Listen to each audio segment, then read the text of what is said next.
Bismillahirrahmanirrahim.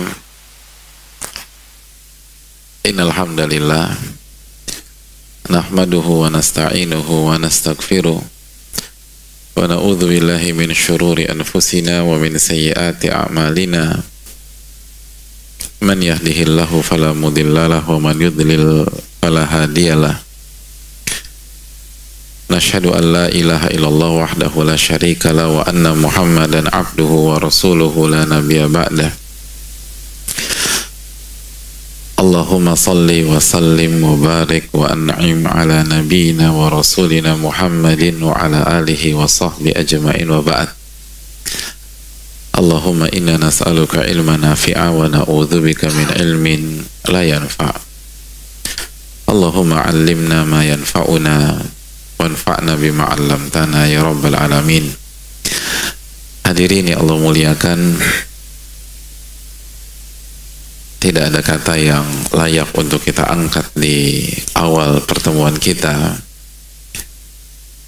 kecuali rangkaian kata yang kita ungkapkan dalam rangka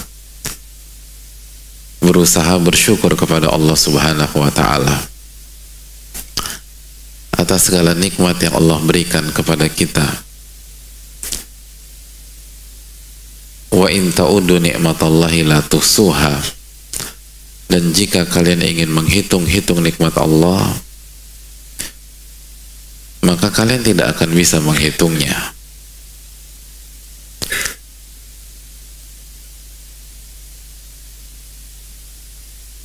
Siapa yang bisa menghitung detakan jantungnya sendiri?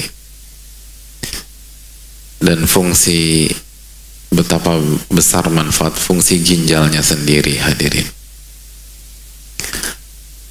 Nggak usah yang nggak kelihatan lah. Siapa di antara kita yang sudah merenungkan betapa pentingnya nikmat kedipan mata, hadirin? Bayangin nggak sih kalau kita bangun di pagi hari dan di hari itu kita nggak bisa ngedip? Itu betapa sengsaranya kita naik motor, hadirin. Bayangin. Itu semua debu segala, sampai sendal mungkin masuk ke mata kita. Nggak bisa ngedip, hadirin. Pas hujan kayak begini nggak bisa ngedip, wah repot itu. Kita fokus ke payung, padahal kalau nggak ada payung basah, hadirin. Tapi kalau nggak bisa ngedip kan repot. Tuh air masuk ke mata semua.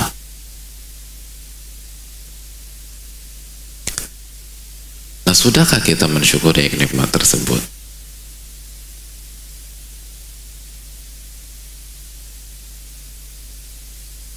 Yang sederhana dulu lah, hadirin sekalian. Lubang hidung udah disyukuri belum, hadirin? Coba kalau Allah kasih bonus satu lagi, jadi 3 lubang hidung kita. Itu mau mancung kayak apa? Kira-kira ganteng gak antum, hadirin? 3 gitu.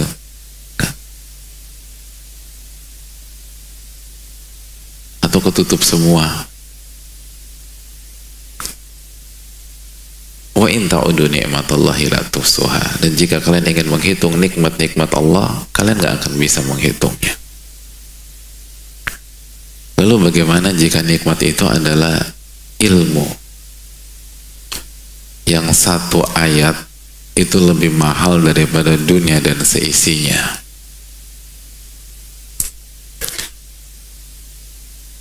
Satu hadis itu lebih mewah daripada dunia dan seisinya.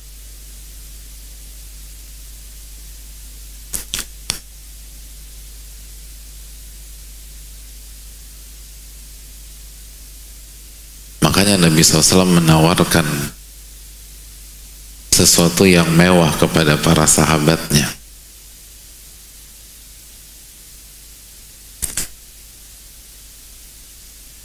Ayawaddu ahadukum an yakdua kulla yawm ilal mudha aw ilal aqiq fayatiya minhu binaqataini qawmawain. Siapa di antara kalian berminat untuk pergi setiap hari ke Budhan dan Aqiq,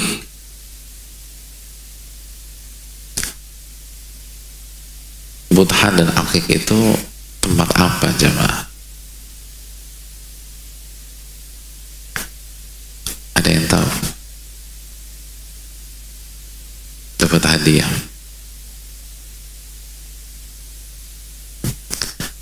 Budhan dan akik itu pasar unta, tempat pasar unta.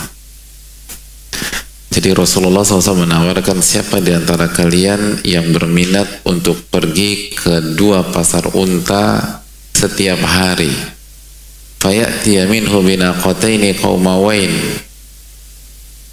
untuk mendapatkan dua unta qaumawain.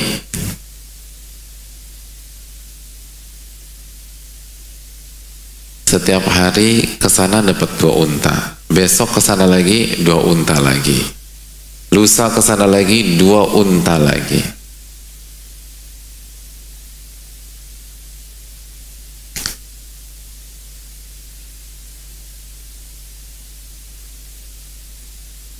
Saya ingin bertanya kepada jamaah sekalian, kalau kita di posisi para sahabat, kira-kira tertarik apa enggak?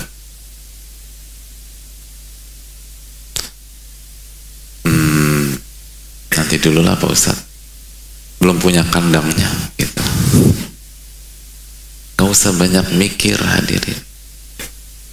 Tahu nggak berapa harga unta qaumawain?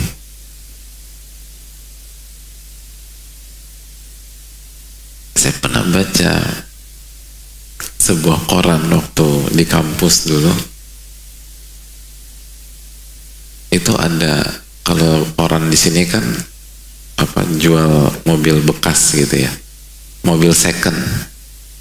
Nah karena di sana itu ada jual tapi masa onta second sih, enggak. Jual onta gitu.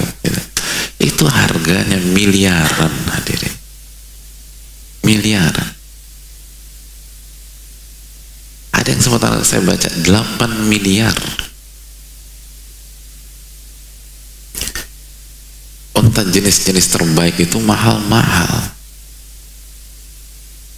Nah kalau misalnya satu unta qaumawain 8M, maka dua unta berapa? 16 miliar. Dan Nabi SAW menawarkan setiap hari.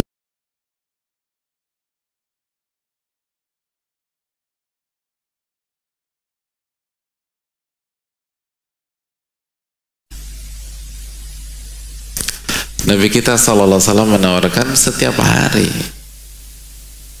Berarti 30 atau 22 masa aktif kerja. Tiap hari, kula yaum, tiap hari, nggak ada kaitannya dengan weekdays atau weekend, tiap hari. Berapa? 16 kali 30.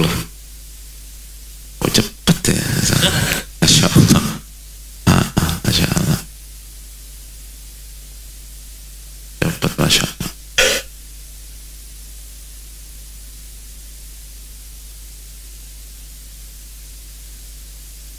Makanya nggak usah mikir. Begitu dapat jual, begitu dapat jual. Itu ditawarkan Nabi SAW. Dan para sahabat ngerti nilai seekor onta. Makanya begitu Nabi SAW tawarkan, langsung mereka merespon dengan semangat. Kita mau ya Rasul. Karena mereka ngerti nilai dari onta. Antum tadi diem. Kenapa? Karena nggak ngerti dunia perontaan, jadi diem. Makanya pentingnya ilmu tuh. Begitu mereka mau berangkat, kata Nabi SAW, awala yagdu ahadukum ilal masjid. Kalau kalian tertarik mendapatkan dua onta qaumawain setiap hari, kenapa kalian tidak pergi saja ke masjid? Oh kita bingung, memangnya ada onta di masjid? Lalu Nabi SAW berusaha menjelaskan,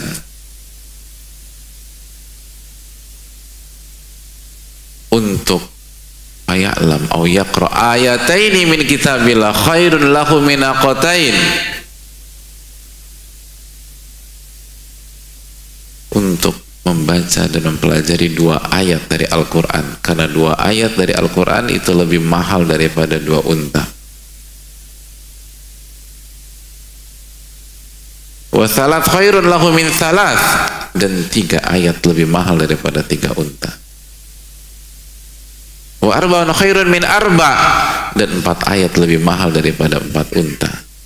Wa min a'dadihinna minal ibil, dan begitu seterusnya. Kata sebagian para ulama, ini bukan apple to apple antara ayat dan onta. Ini ingin menjelaskan bahwa ayat itu lebih mahal daripada dunia dan seisinya, karena unta komawen itu simbol kekayaan pada saat itu, simbol kekayaan. Seperti hari ini kalau kita punya apa? Punya apa? Simbol kekayaan. Hah? Avanza.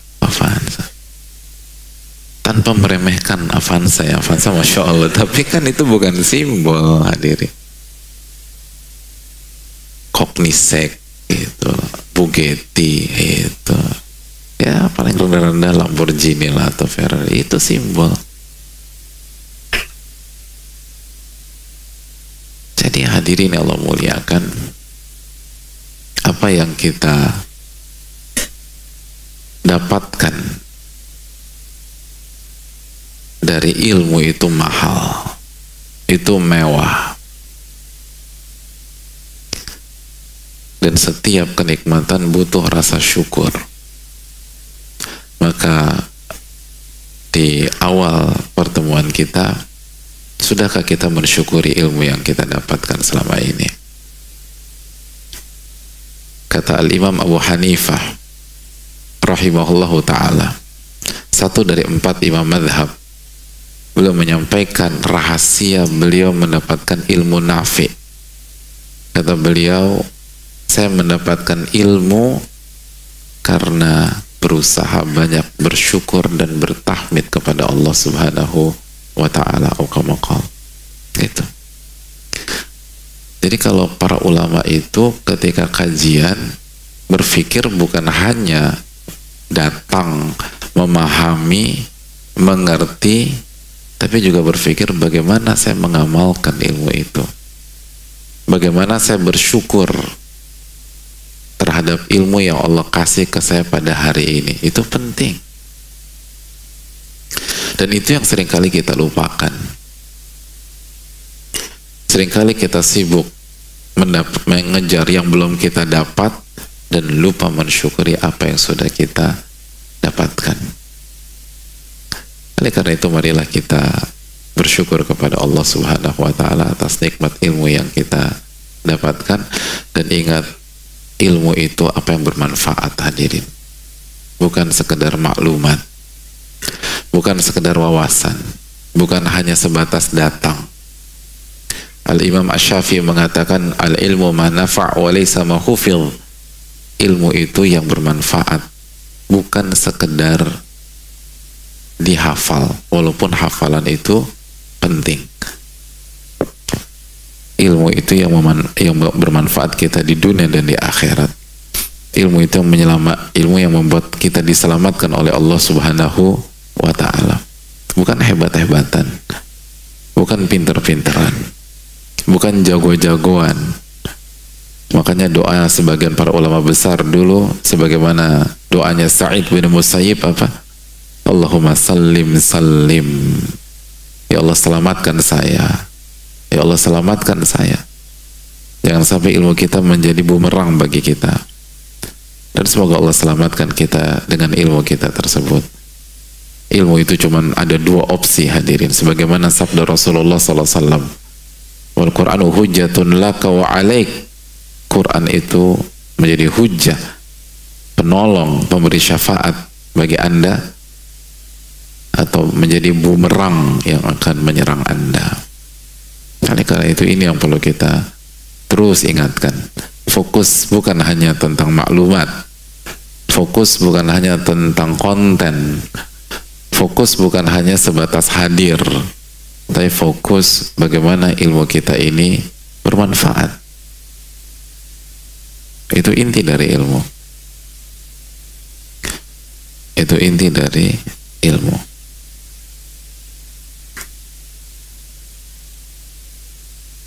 Oleh karena itu semoga Allah memberikan taufik kepada kita dan semoga Allah memberikan kita ilmu yang bermanfaat. Amin ya rabbal alamin.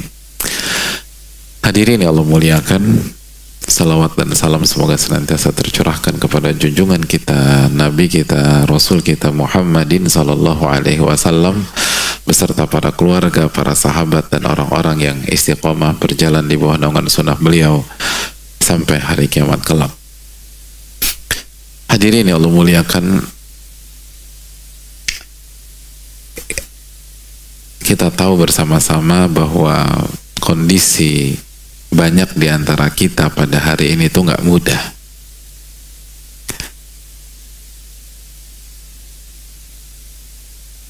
Banyak orang itu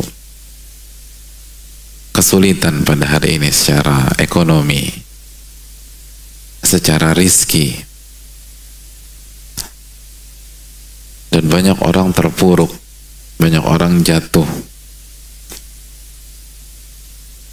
banyak orang tertekan, dan semoga Allah jaga kita dari hal itu semua dan semoga Allah memberikan hidayah kepada semua yang tertekan pada hari-hari ini. Amin ya rabbal alamin. Oleh karena itu hadirin Allah muliakan, salah satu hal yang perlu kita sampaikan dan kita ingatkan di antara kita adalah tentang masalah rizki dan tentang kunci-kunci rizki agar kita bisa istiqomah, bisa menjadi hamba Allah Subhanahu wa ta'ala terlepas apapun ujian Allah kepada kita. Oleh karena itu pada kesempatan kali ini kita akan berbicara sejenak tentang masalah itu dengan segala keterbatasan dan kekurangan kita, dan semoga Allah memberikan pertolongan kepada kita untuk mendapatkan ilmu nafi. Amin ya rabbal alamin. Hadirin yang Allah muliakan, seorang nama besar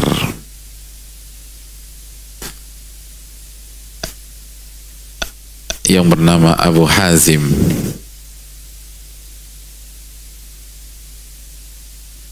pernah ditanya, "Mama luka?"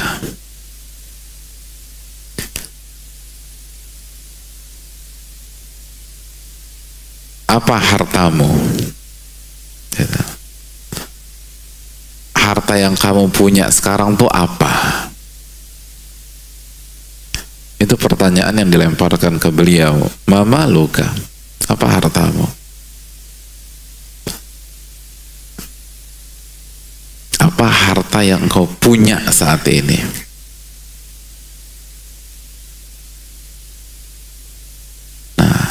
Kalau kita ditanya seperti itu, Mas, lagi susah ya? Iya nih. Emang harta Mas sekarang apa aja sih? Kok kusut banget tuh muka? Nah, jawaban kita apa? Apa? Harta kita apa? Jujur aja, jujur. Bingung. Separah itu beban hidup antum sampai nggak bisa ngedata harta sendiri, ya? Kasihan ya, masya Allah. Makanya pada datang ke kajian ini, aduh, pening Pak Ustadz lah. Udah pusing, saya nggak bisa mikir. Hah? Apa harta kita? Ingat di rumah ada apa? Hah? Rumah? Enggak Pak Ustadz, itu kontrakan. Terus apa? Mobil? Pinjaman kemarin tuh. Terus apa lagi? Sebutkan harta kita apa? Ayo dapat hadiah.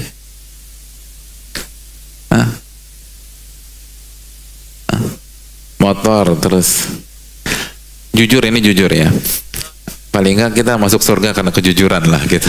Hanya nggak usah sok-sokan lah, jujur ya. Kalau kita ditanya apa hartamu, nah jawaban kita apa? Motor, terus handphone, terus uang. Berapa uang? Uang berapa? Wah, masya Allah. Datang ke sini barang istri ya Mas? Iya, pinter emang ini orang-orang Jatinegara.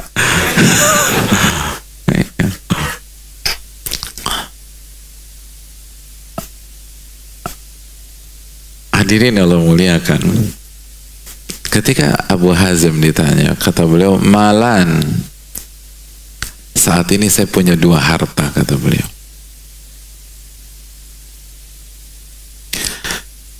Dan canggihnya, la akhsha ma'ahumal faqra. Dengan saya memiliki 2 harta ini, saya nggak takut miskin sama sekali. Saya nggak takut miskin. Dengan punya 2 harta ini, saya nggak takut miskin sama sekali. Kalau ada orang bilang saya punya 2 harta, dan dengan yang saya punya ini, saya nggak takut kemiskinan sama sekali. Kira-kira menurut kita, dia punya tanah di mana, hadirin? Gatsu kali ya? Anak Gatsu nih, Habibi. Wah, ini anak Gatsu.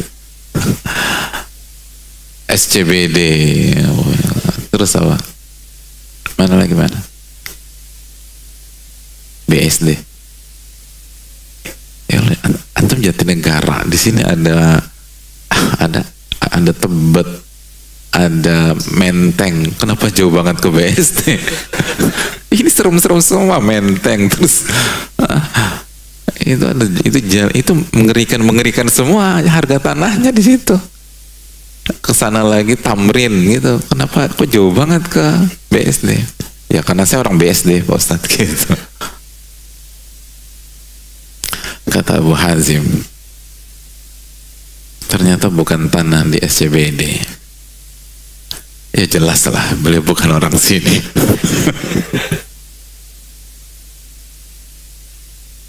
Kata beliau, yang pertama itu at-thiqatu billah,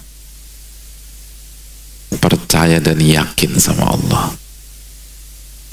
Yang kedua, wal ya'su mimma fi aidin nas, dan tidak tertarik dengan apa yang dimiliki oleh manusia. Allahu Akbar. At-thiqatu billah, yakin sama Allah Subhanahu wa ta'ala, percaya dengan Allah Tabaraka wa ta'ala.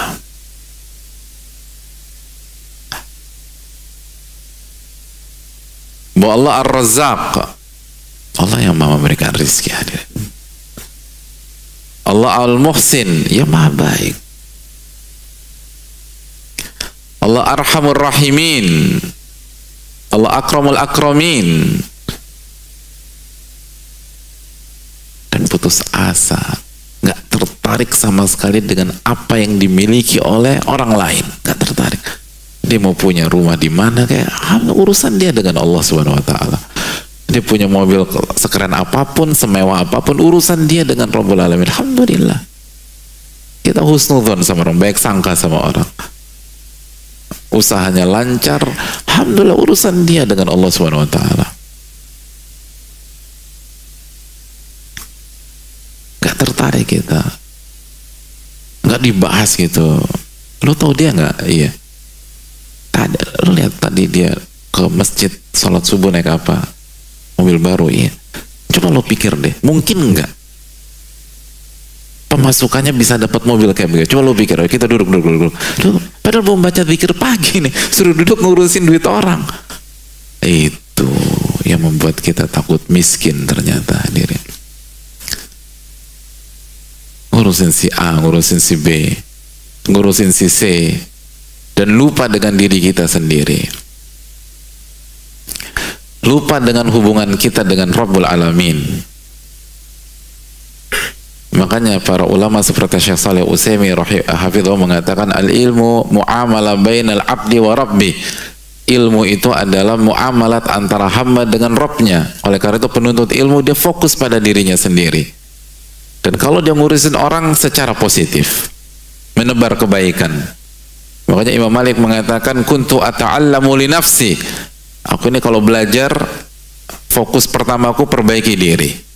Adapun orang enggak tertarik itu, orang punya A, punya ini, punya itu, punya villa, punya cottage. Ibu-ibu juga, ibu-ibu ada ya? Udah tidur belum ibu-ibu? Alhamdulillah udah. Ibu-ibu juga jangan tertarik sama tas temennya. Oh, bangun dengar kata tas itu, passwordnya ibu-ibu, tas ya. Kalau kajian tuh fokus kematian, lihat gamis kanan, gamis kiri, bagus tuh bagus, gitu lah. Ngapain mikirin gamis orang, gitu. Itu pasti bahannya adem ya. Yang penting tuh hati adem, bukan bahan adem. Yang kedua ya adem lah, orang hujan tadi, kehujanan dia, adem basah, gitu loh. Jadi ngapain semua bahan kita adem nih pagi ini, masya Allah. Udah hanya ngurusin orang, itu yang ngerusak kita pada hari-hari ini. Ngebanding-bandingin.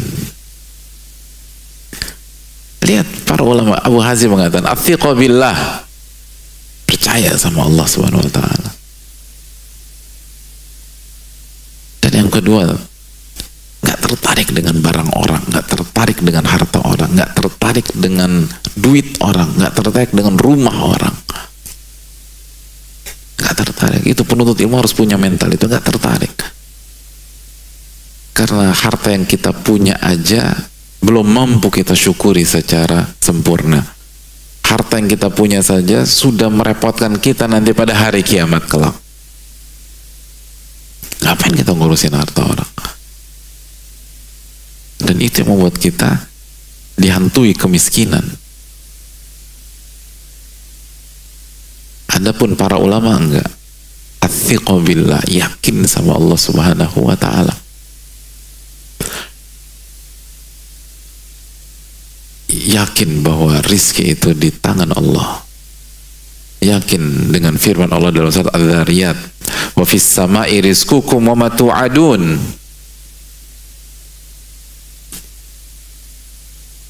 Dan di atas langitlah rizki kalian dan apa yang dijanjikan untuk kalian.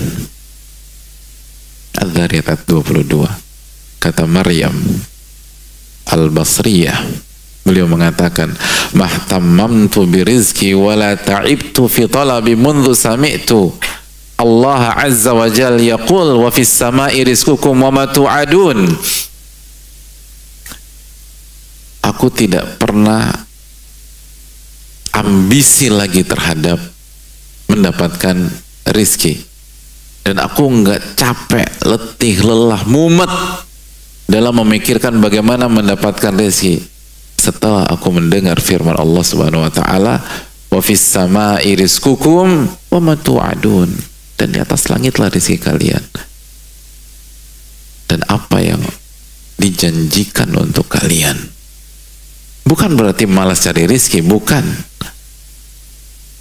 berarti tidak menunaikan kewajiban kita sebagai pemberi nafkah, enggak, tapi enggak tertekan, itu maksudnya. Nggak tertekan, nggak takut, nggak parno, nggak bingung tentang masa depan, karena yakin rizkinya bukan tergantung kondisi yang ada, rizkinya ada pada Ar-Razzaq Subhanahu wa ta'ala. Makanya hadirin Allah muliakan, Al-Hasan bin Saleh pernah mengatakan, rubbama asbahtu ma ma'i dirham. Seringkali aku bangun di pagi hari, aku nggak punya 1 dirham pun. Anggap saja 1 dirham sekarang 80 sampai 100 ribu, nggak punya uang. 1 dirham artinya nggak punya uang. Wa ka'anna dunya kullaha qad hizat li. Tapi perasaanku, kata beliau, itu seperti orang yang punya semua isi dunia. Allahu Akbar. Saya nggak punya duit, pas bangun nggak punya duit, tapi subhanallah kasih perasaan kepada saya seperti saya punya semuanya. Saya punya dunia. Oleh karena itu, poin yang pertama kali harus kita camkan, hadirin. Rizki itu terbagi menjadi dua, rizki zahir dan rizki batin. Itu yang dijelaskan oleh Ibnu Mandzur ketika menjelaskan tentang kata rizki dalam bukunya yang sangat terkenal dan menjadi rujukan dalam bahasa Arab. Apa nama bukunya?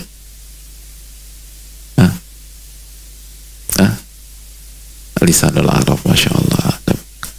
Hadiah ya. Syukran. Betul. Ini bukan. Saya pikir di semua ini nih hadiah semua. Yang hadiah mana yang ini? Oh, buku. Masya Allah. Ini pas buka bukan? Oke. Masya Allah. Ya, Masya Allah. Salah berarti. Ini semua hadiah bukan? Alhamdulillah.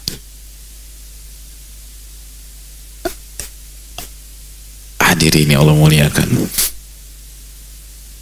yang pertama kali harus kita camkan bahwa rizki itu terbagi menjadi dua, rizki zahir, harta, uang, properti, dan rizki batin yang berkaitan dengan jiwa kita, berkaitan dengan hati kita, berkaitan dengan ruh kita. Dan rizki yang paling mahal adalah yang berkaitan dengan ruh, berkaitan dengan jiwa. Itu yang membuat para ulama walaupun tidak punya 1 dinar pun mereka merasa seperti orang yang punya segalanya. Kenapa demikian? Hadirin,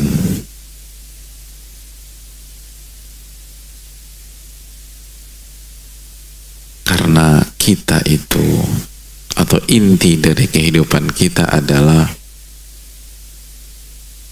kehidupan ruh. Ulama mengatakan, ya khadimal jismi kam tashqa bi khidmatihi, wahai pelayan-pelayan jism, wahai pelayan jasmani, betapa seringnya kamu kecapean, kamu sakit, kamu sengsara gara-gara kamu melayani jasmani kamu. Atutlubur ribha fima fihi khusranu, apakah kamu cari keuntungan di sesuatu yang pasti rugi? Aqbil ala nafsi wastakmil fadailaha, fokuslah menata jiwa dan sempurnakan jiwa dan hati Anda. Fa anta bin nafsi la bil jismi insanu. Anda itu jadi manusia karena jiwa dan roh Anda, bukan sebatas karena jasmani Anda. Itu kata para ulama. Mereka yang memberikan pesan bahwa kita jadi manusia itu karena ruh kita. Kehidupan ruh adalah kehidupan yang terpenting dalam kehidupan hati. Ala inna fil jasadi mudghah idza saluhat saluhal jasadu kullu wa idza fasadat fasadal jasadu kullu ala wahiyal qalbu. Ketahuilah, di dalam jasad manusia ada segumpal daging. Kalau daging itu baik, baik semua seluruh anggota badan, baik semua jasmani. Wa idza fasadat, dan kalau segumpal daging itu rusak, semua jasmani rusak, pemikiran rusak, semua berantakan. Ala wahiyal qalbu, ketahuilah, segumpal daging itu adalah kolbu, hati kita, jiwa kita. Dan ulama memberikan pesan besar, barang siapa yang hidupnya melayani jasmaninya, maka dia akan sengsara. Bukan 1, bukan 2 kali, bukan 3 kali, bukan 4 kali. Kam tashqa bi khidmatihi, betapa sering kalian sengsara, betapa sering kamu sengsara karena kamu sibuk melayani jasmani kamu. Jangan melayani jasmani. Itu awal dari kehancuran kita. Fokus kepada qulub, fokus kepada hati. Dan itu yang diajarkan oleh para ulama.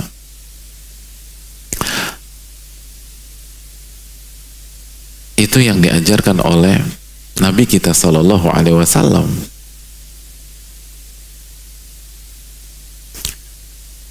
Dan itu yang membedakan orang yang ngaji dan orang yang nggak ngaji. Orang yang belajar agama dengan orang yang tidak belajar agama. Masih ingat ketika Allah Subhanahu wa ta'ala menjelaskan sebuah kejadian di masa sebelum Rasulullah SAW, ketika ikonnya dan simbolnya kekayaan melakukan show of force, membuat sebuah pameran harta dia. Siapa dia?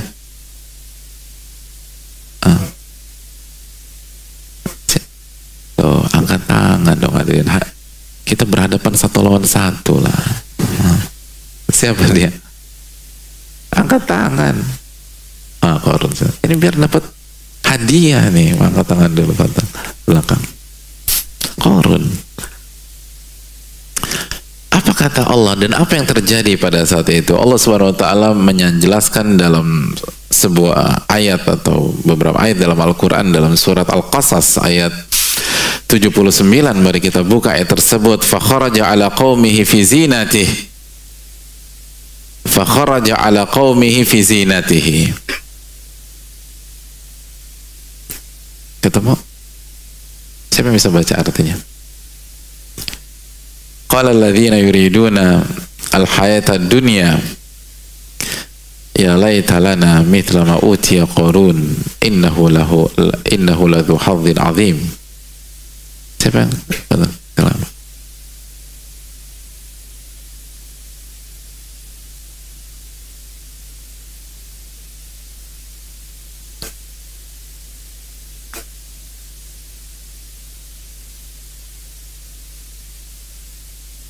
Jazakallahu khairan. Ketika Qarun keluar, fakharaja ala qaumihi fi zinati. Dikeluarkan semua tuh hartanya. Qala alladhina yuriduna al-hayata ad-dunya. Berkata orang-orang yang menginginkan kehidupan dunia, orang-orang awam, orang-orang yang fokusnya ke jasmani, ke fisik, ke materi. Ya laitalana, duhai, andai saja kami mendapatkan atau kita mendapatkan apa yang dimiliki oleh Qarun. Innahu ladhu hadzin azim. Itu sebuah pencapaian yang begitu luar biasa. Kagum dia. Mereka terkagum-kagum dengan hartanya Qarun. Lalu apa yang Allah firmankan di ayat berikutnya? Apa komentar ulama pada saat itu? Wa qala alladhina utul ilma. Maka decak kagum mereka direspon oleh orang-orang yang punya ilmu. Lihat, punya ilmu. Berarti kita yang Allah kasih hidayah untuk datang ke kajian, untuk menuntut ilmu, kira-kira kita ngikutin pihak yang di ayat 79 atau ayat 80? 80. Wa qala alladhina utul ilma. Berkata orang-orang yang diberikan ilmu, wailakum, celaka kalian. Thawabullahi khairun liman aman wa amila salihah. Pahala ganjaran yang Allah berikan kepada orang-orang beriman dan beramal soleh lebih baik daripada yang dimiliki oleh Qarun, lebih mewah dibanding yang diberikan oleh Qarun, didapatkan oleh Qarun. Wala yulaqqaha illa sabirun, dan tidak ada yang mendapatkan kecuali orang-orang yang sabar. Lihat bagaimana Allah menjelaskan kepada kita. Anda kagum dengan hartanya Qarun, pahala Allah lebih besar dari itu. Anda menganggap itu besar, pahala Allah jauh lebih besar lagi. Hadirin, dijelaskan sebagian ahli ilmu ini penting. Lihat bagaimana cara berpikir orang awam dengan cara berpikir ahli ilmu itu berbeda. Orang awam itu berpikir, secara umum berpikir sesuatu yang kasat mata saja, yang tangible, yang terlihat.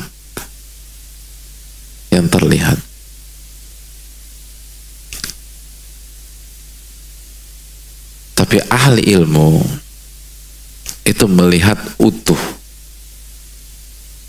zahiran wa batina, secara zahir dan secara batin. dan fokus mereka secara batin tanpa meremehkan zahir.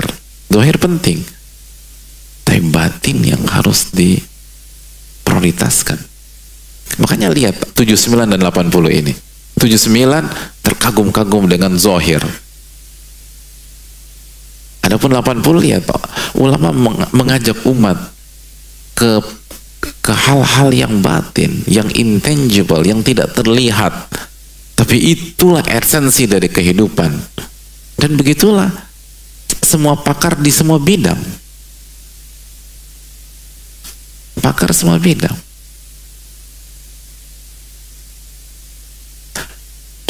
Contoh analogi sederhana ya. Kalau kita awam dalam dunia bangunan, masuk rumah terus ngelihat parkit atau segala macam, yang kita perhatikan apa? Langsung kagum, bagus banget sih ini rumahnya, segala macam, bla bla bla gitu. Tapi kalau orang yang jago, punya ilmu dalam masalah bangunan dan seterusnya, pernah lihat nggak? Saya tuh berapa kali ngeliat orang tuh kalau datang tuh dia nggak bicara, dia cuma jalan gini, terus dia ketok-ketok, gitu loh. Oh kopong gitu segala macam. Itu dia tahu, ketok-ketok. Dia ngeliat dalamnya, hadirin. Dia nggak terpekau dengan apa? Hanya sebatas yang dilihat. Pernah ngeliat orang kayak begitu? Enggak ya? Lihat Pak Ustadz, lihat. Mobil, orang awam ketika ngelihat sebuah mobil mulus, langsung kagum apa enggak? Kagum, keren banget nih mobil. Anak bengkel 35 tahun di bengkel ngeliat mobil gitu langsung kagum? Enggak. Tabrakan gitu. Jangan dibeli. Tabrak.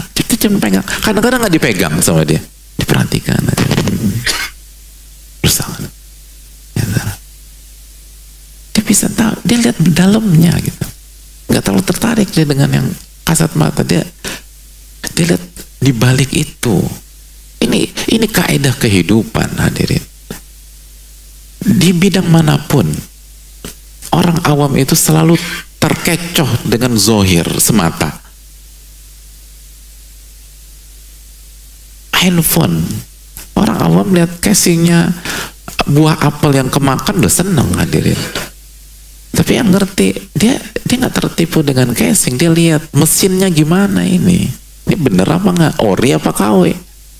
Semua demikian.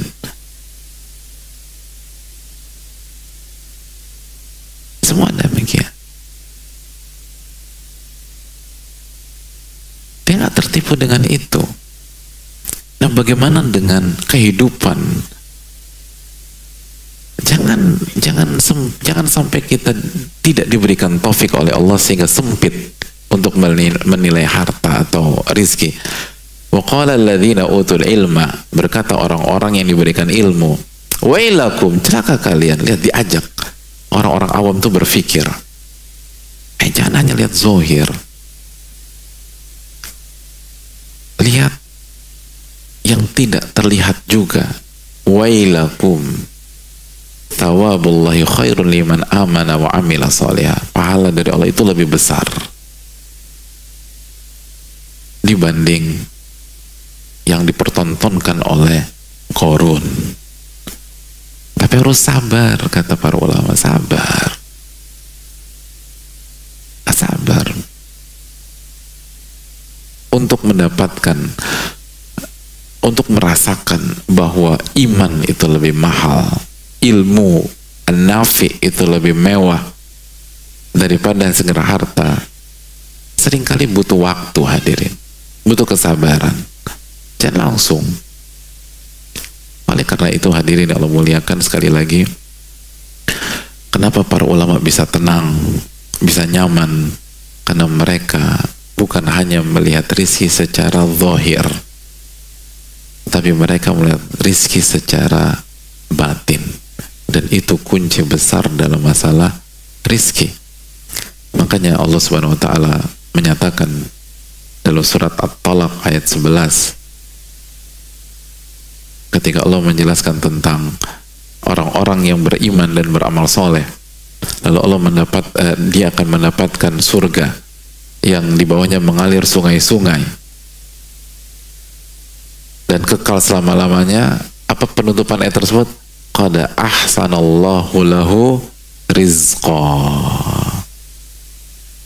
Dan Allah telah memberikan rizki yang terbaik untuk dia. Rizki yang terbaik itu bukan harta. Rizki yang terbaik bukan barang. Rizki yang terbaik bukan properti. Rizki terbaik adalah wa man yu'min billah, barang siapa yang beriman kepada Allah, wa ya'mal salihah, dan beramal soleh, yudkhilhu jannatin tajri min tahtihal anhar khalidina fiha abada. Barang siapa yang beriman dan beramal soleh, Allah akan masukkan dia ke surga-surga yang di bawahnya mengalir sungai-sungai, mereka kekal di dalamnya. Qad ahsanallahu lahu rizqa. Dan Allah telah memberikan ihsan, memberikan yang terbaik dari rizki kepada hamba tersebut. Itu yang terbaik. Itu yang terbaik. Oleh karena itu hadirin Allah muliakan, fokus kemana, dan perlu kita camkan bersama-sama bahwa kekayaan itu bagi orang yang tahu kehidupan, dan karena itulah dijelaskan para ulama, itu tentang rasa, bukan tentang angka. Kekayaan itu tentang rasa, bukan tentang angka. Keliru orang mengatakan tentang angka, enggak. Makanya Nabi kita SAW menyatakan apa? Dalam hadis yang sangat terkenal, beliau sallallahu alaihi wasallam mendidik kita dengan hadisnya, laisal gina an kathratil arad. Kekayaan itu bukan banyaknya harta atau aset. Innamal gina nafas.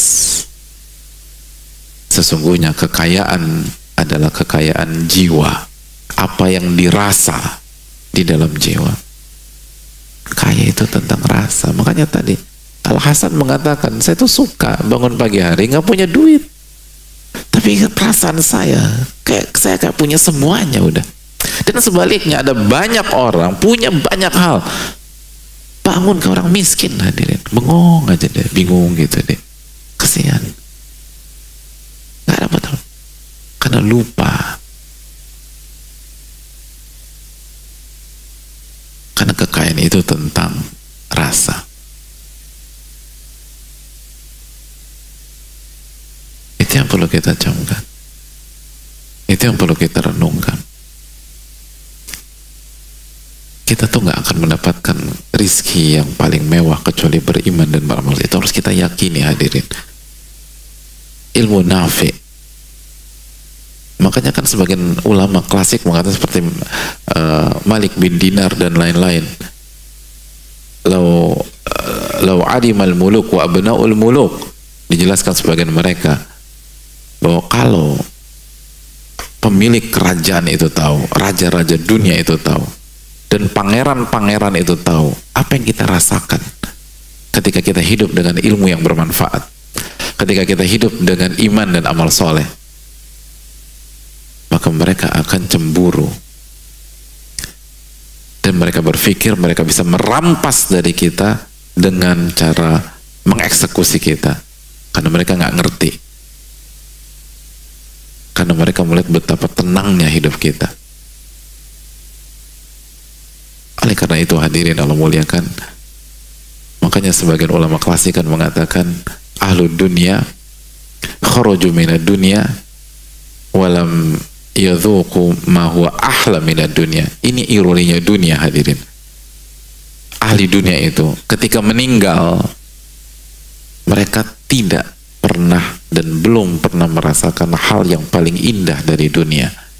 Dan hal yang paling indah dari dunia adalah ma'rifatullah, mengenal Allah tabaraka wa ta'ala. Itu yang paling indah, itu yang paling mahal.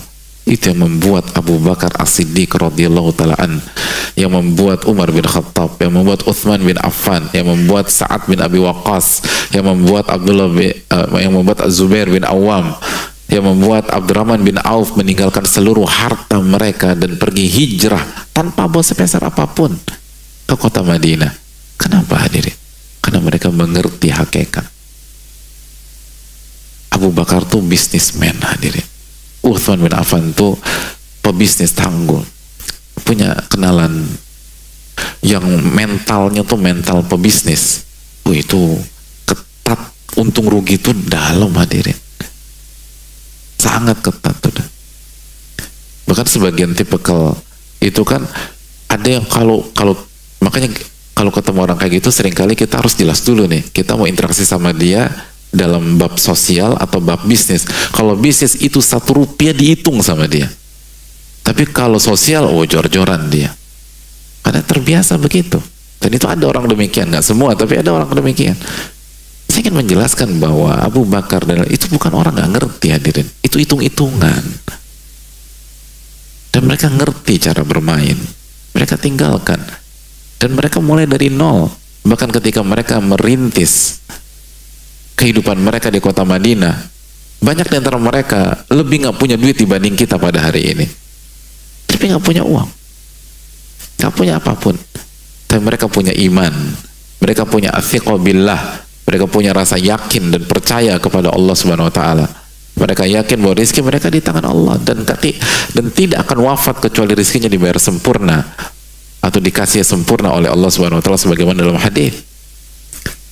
Oleh karena itu hadirin yang Allah muliakan, kita harus banyak fokus dalam masalah ini.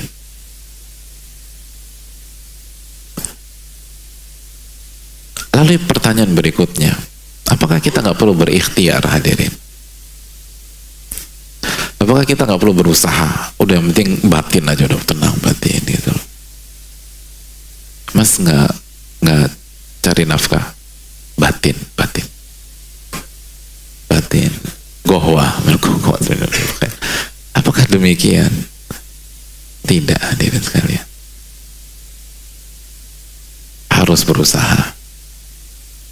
Nabi kita Shallallahu Alaihi Wasallam menjelaskan tentang hal ini dalam hadis yang sangat populer, hadis yang menginspirasi kita, hadis yang simpel, hadis yang sederhana, hadis yang mudah dicerna, hadis tentang tawakal. Law annakum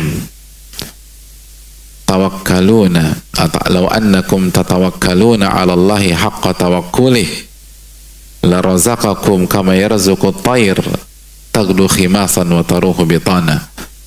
Dalam hadis Tirmidzi, Nabi SAW mengatakan, kalau kalian bertawakal kepada Allah dengan sebenar-benarnya tawakal, maka Allah akan kasih kalian rizki sebagaimana Allah kasih kepada seekor burung, taghdu khimasan wa taruhu bitana.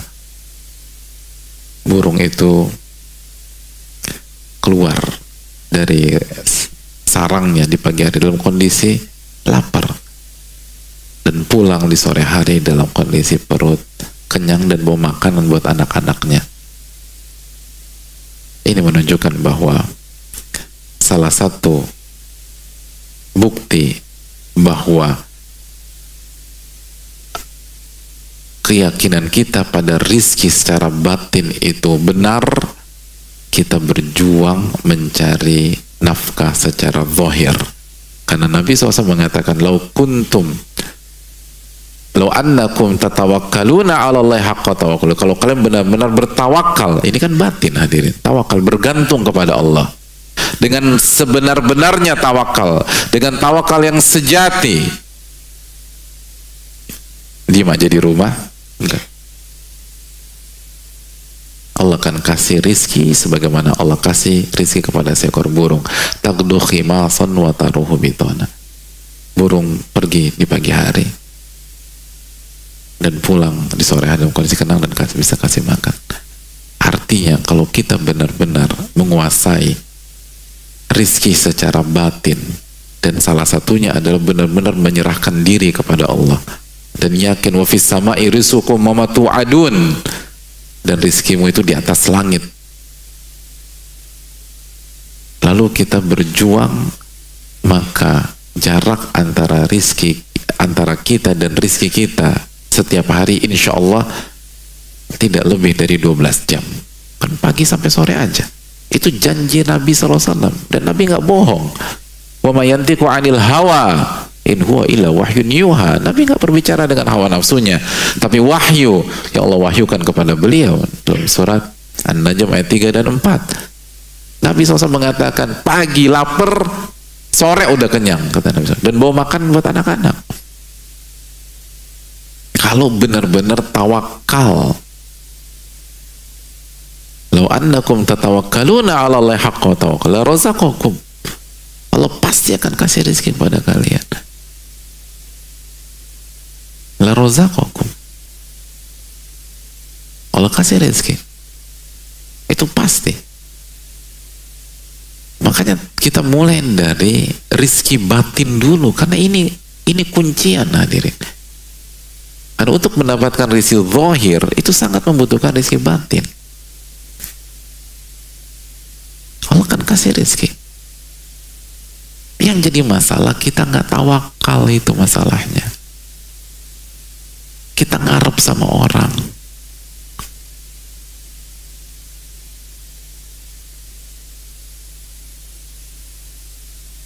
Kita fokus sama makhluk. Dan semoga Allah jaga kita dari hal tersebut. Amin ya rabbal alamin. Akhirnya nggak dapat 2 hari 3 hari nggak dapat. Atau kita nggak keluar, dalam arti kita nggak berjuang.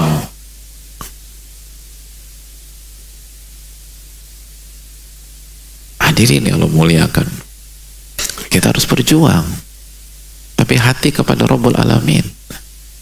Jangan hati itu ke sabab yang sedang kita upayakan, enggak. Oleh karena itu, hadirin yang Allah muliakan, mari kita lihat dan kita simak kisah yang selalu menginspirasi umat manusia. Ketika Nabi Ibrahim alaihissalam meninggalkan istri beliau di lembah yang bernama Bakkah, tanpa ada satupun titik kehidupan di sana.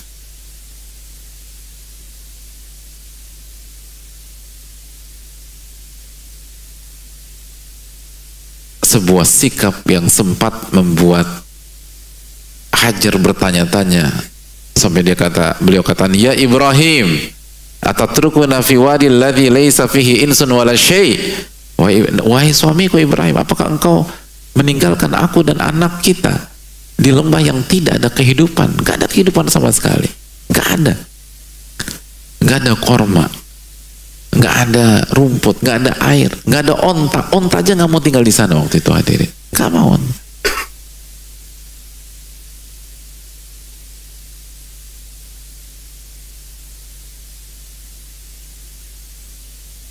Lalu ketika ditanya oleh Hajar, Nabi Ibrahim diam.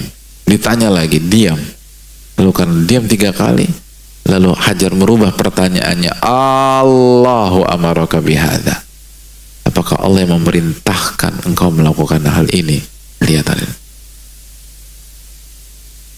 kata Nabi Ibrahim, iya.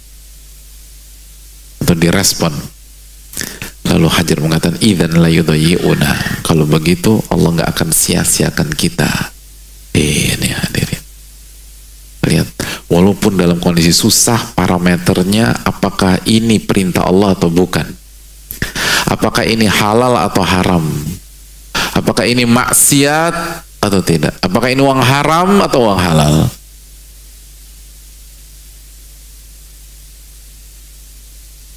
Hajar ketika mengatakan itu bukan sedang bergelimang harta.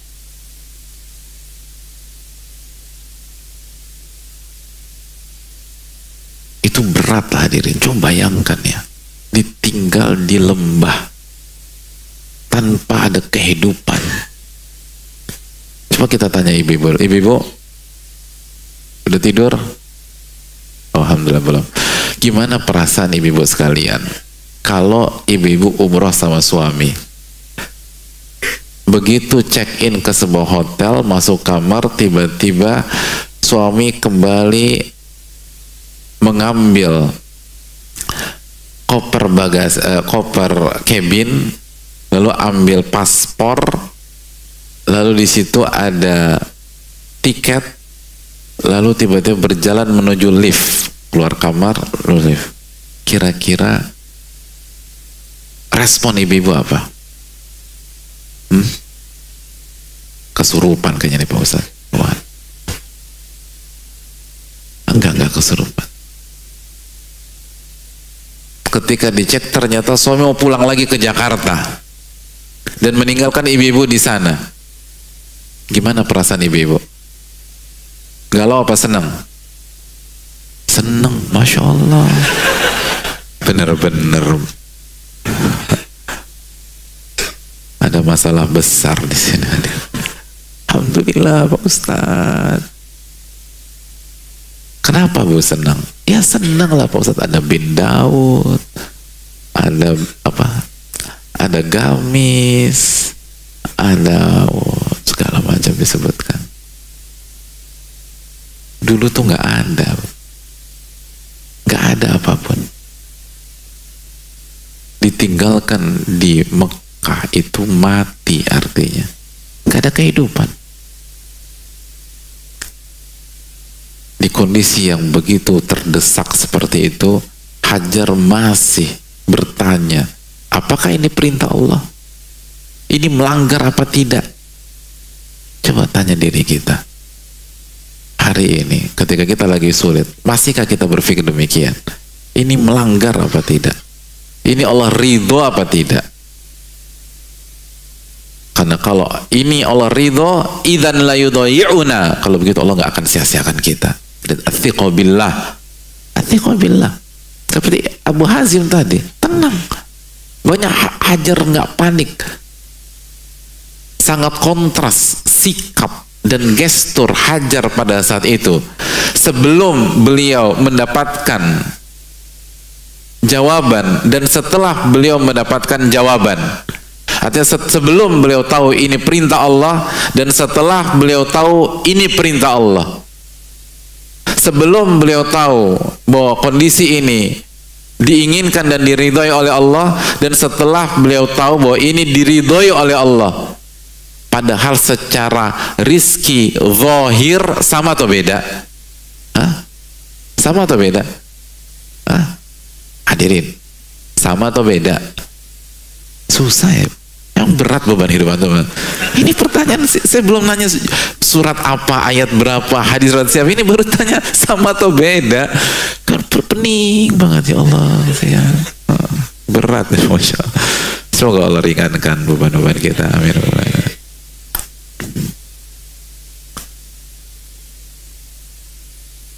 Lihat, sebelum Hajar mengetahui bahwa ini perintah Allah, ini diridhai oleh Allah, beliau menekan suaminya.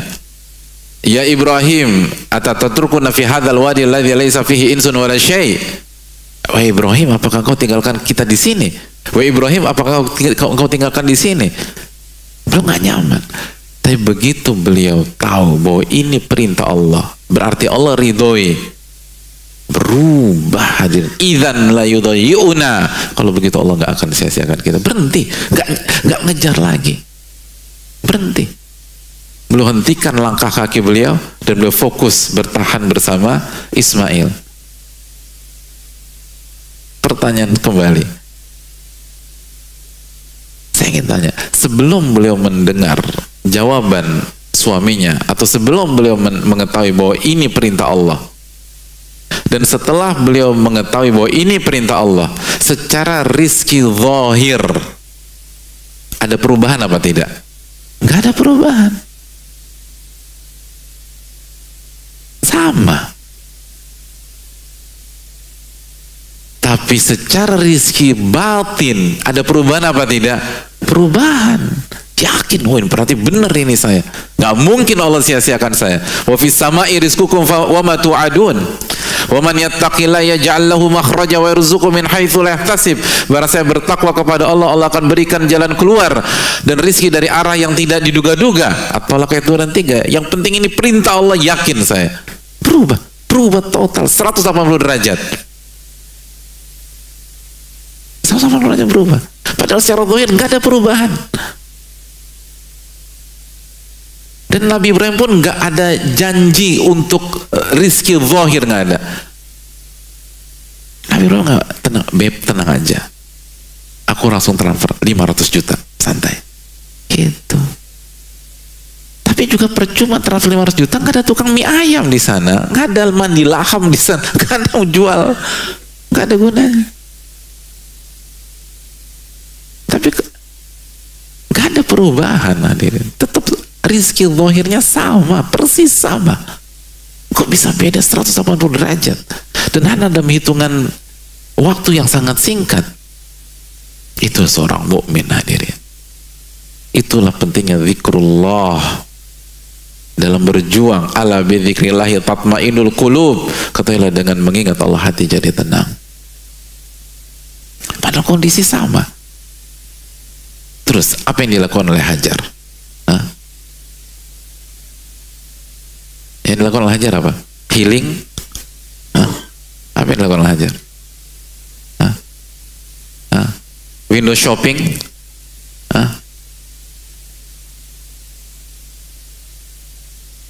Ya, beliau tawakal dan beliau berjuang. Beliau mulai dengan sofa untuk mencari apakah ada air, apakah ada binatang dan seterusnya. Dan sofa dataran tinggi, beliau bisa ngelihat 360 derajat dari situ kondisi sekitarnya. Ternyata nggak ada apa-apa. Turun lagi menuju mana? Marwah. Naik lagi, lalu ngelihat amati. Ternyata nggak ada apa-apa. Terus kemana? Sofa lagi. Ada nggak ada? Terus habis nggak tahu apa. Terus kemana? Jangan ada yang bilang Bin Daud, nggak ada Bin Daud, atau Hilton Tower, atau nggak ada itu, nggak ada. Balik lagi ke Marwah. Terus pertanyaan saya, kenapa hanya sofa dan Marwah?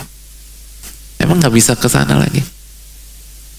Nah, emang Makkah atau Mekah cuma sofa Marwah doang? Kenapa hanya sofa Marwah? Amanah. Amanah siapa? Karena sudah ketetapan Allah. Masya Allah. Selesai udah kajian kita kalau begitu. Iya betul. Dapat hadiah. Yang ketetapan Allah. Masya Allah. Yang penting pede dulu. Iya, penutup ilmu itu kata Ibnul Qayyim rahimahullah. Ibnul Qayyim mengatakan bahwa talibun nufudhi ilallah itu yang pertama syaja'ah, harus berani dulu. Namanya juga belajar, gitu lah. Paling kalau salah ya malu-maluin aja, gitu. Tapi nggak apa-apa, nggak apa-apa. Iya, pertama itu benar kan, benar ketetapan Allah. Kata para ulama, kenapa hanya Safa Marwah? Karena hanya itu titik maksimal beliau.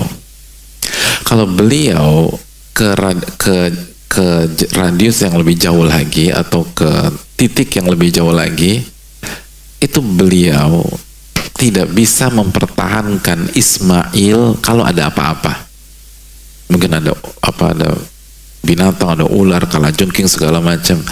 Tapi Safa Marwah, kalau kita umroh atau kita pernah sa'i, dan bagi yang belum pernah umroh dan haji, semoga Allah mudahkan untuk bisa umroh dan haji, amin rabbal alamin. Itu adalah jarak yang paling maksimal untuk menyelamatkan Ismail kalau ada apa-apa. Karena Ismailnya kan ditaruh dekat Ka'bah. Maka beliau muter-muter aja Safa Marwah, karena itu udah paling mentok.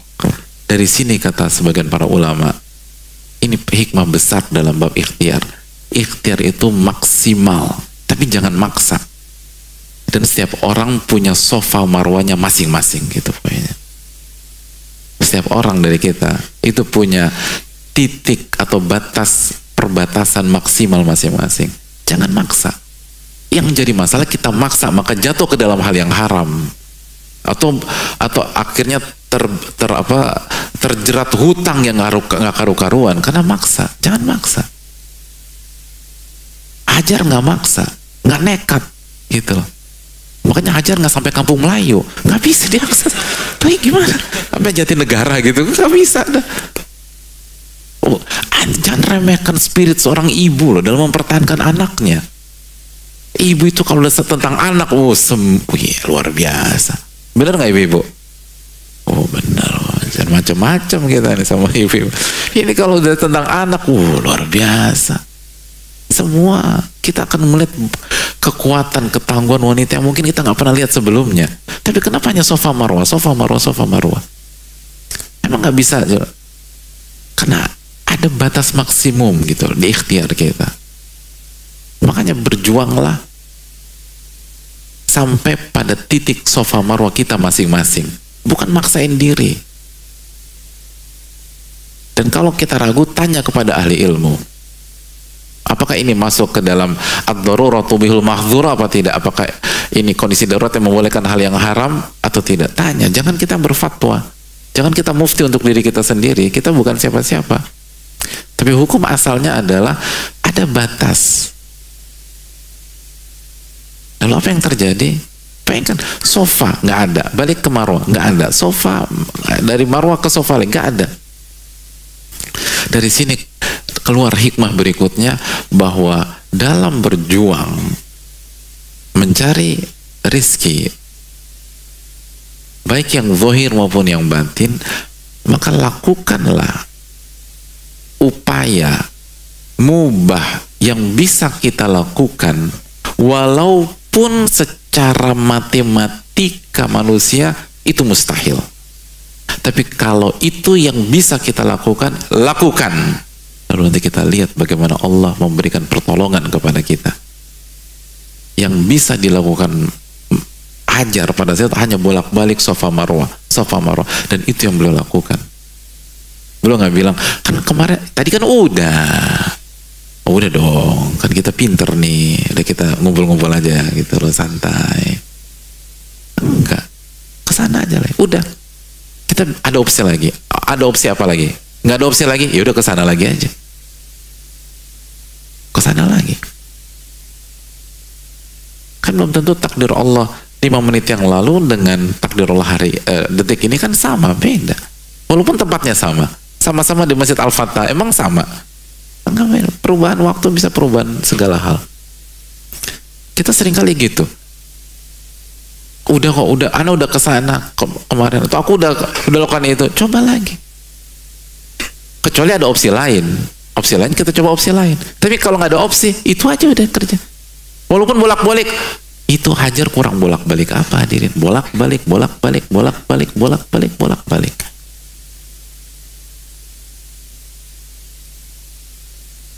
Itu penting.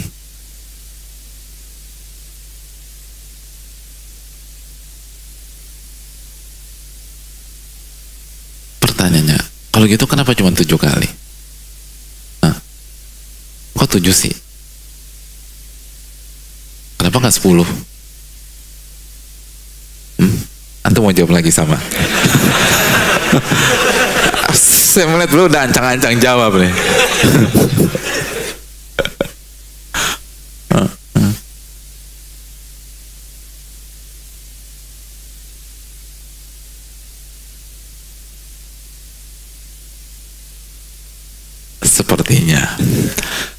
Sepertinya begitu.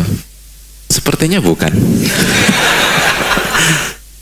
Gak apa-apa, ending berani dulu lah. Syukran. Kita tahu bahwa dalam riwayat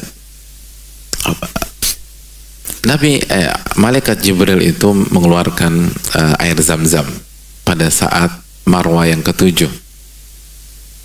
Tapi kalau ditanya lagi, kenapa dia yang 7? Kenapa nggak ke-8, ke-9? Wallahu ta'ala misal, sebagian ahli ilmu mengatakan bahwa karena yang ke-7 sudah maksimal. Kalau lanjut lagi, Ismail bisa wafat. maksimal. Makanya dari sini para ulama mengatakan seringkali pertolongan Allah itu di persimpangan terakhir. Di persimpangan terakhir. Lihat bagaimana Allah menolong Nabi Ibrahim alaihissalam. Kuni bardan wa salaman ala Ibrahim. Wahai api, jadilah dingin dan nyaman bagi Nabi Ibrahim. Lihat bagaimana Allah Subhanahu wa taala memberikan pertolongan kepada Nabi Musa alaihissalam.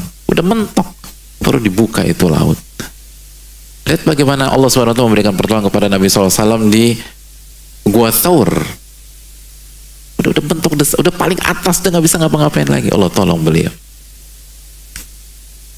Dan itu yang membuat orang yang sabar dalam sejarah selalu minoritas, karena sulit bertahan sampai persimpangan terakhir itu. Itu susahnya minta ampun. Itu beratnya luar biasa.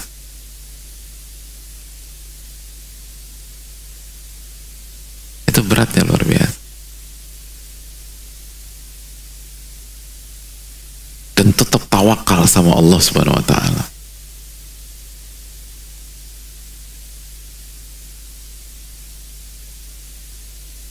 Oh, itu nggak mudah sekali. Nggak mudah, hadirin. Itu berat. Dan itu ujian keimanan. Ujian keimanan. Oleh karena itu jamaah sekalian, tetap berjuang dan tetap berikhtiar sampai titik darah penghabisan selama itu halal, dan lakukan apa yang bisa kita lakukan. Walaupun secara hitung-hitungan dunia, prediksi manusia tidak akan merubah hasil, karena yang menentukan bukan manusia, yang menentukan Allah Tabaraka wa Ta'ala. Dan lihat bagaimana nanti Allah menolong kita, membantu kita, memberikan keberkahan kepada kita, dengan syarat sekali lagi pada saat kita berjuang tawakal kepada Allah Subhanahu wa taala, bergantung sama Allah sebagaimana Hajar bergantung sama Allah. Sebagaimana hadis Nabi SAW, "Lo annakum tatawakkaluna 'ala Allahi haqqa tawakkuli."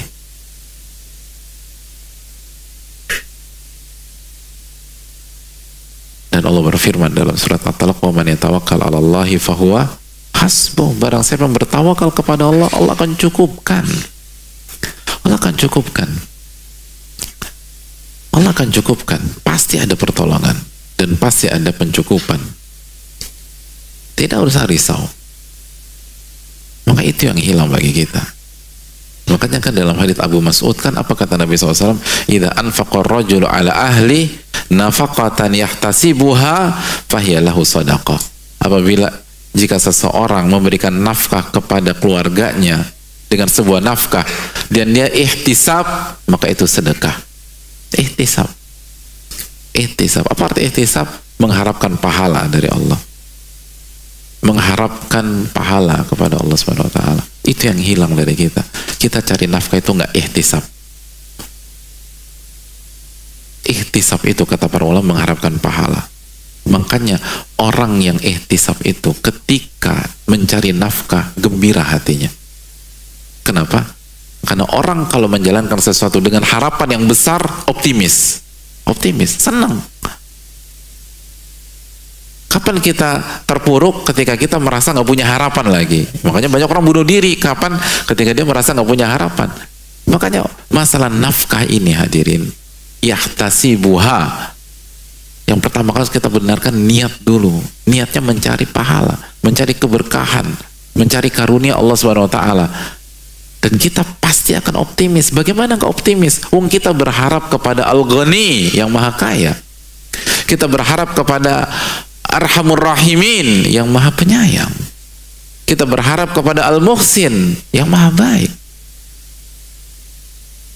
Hadirin, simpel aja. Ketika kita dapat kesempatan berbisnis atau mudharabah atau syirkah dengan orang yang paling kaya, paling baik, paling penyayang di Jatinegara, semangat apa enggak tuh hari-hari itu?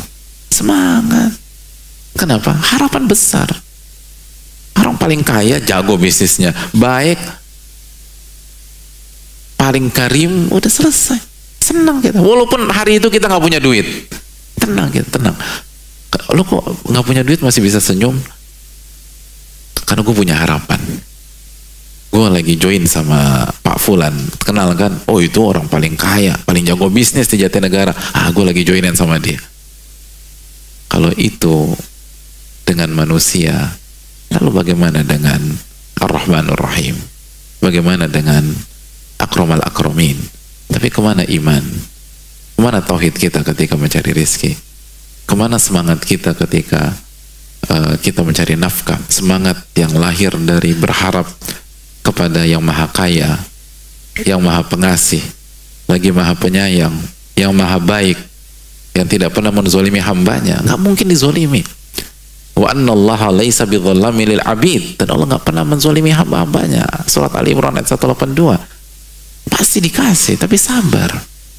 Inna nasra ma'as sabar. Kemenangan itu selalu bersama kesabaran. Sabar.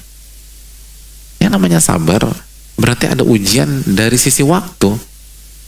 Kalau langsung dikasih, nggak perlu kita sabar.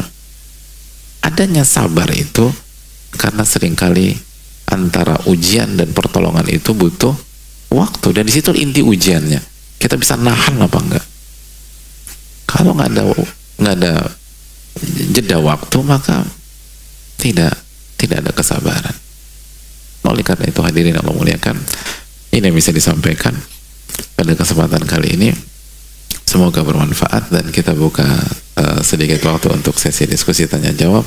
Wassalamualaikum warahmatullahi wabarakatuh.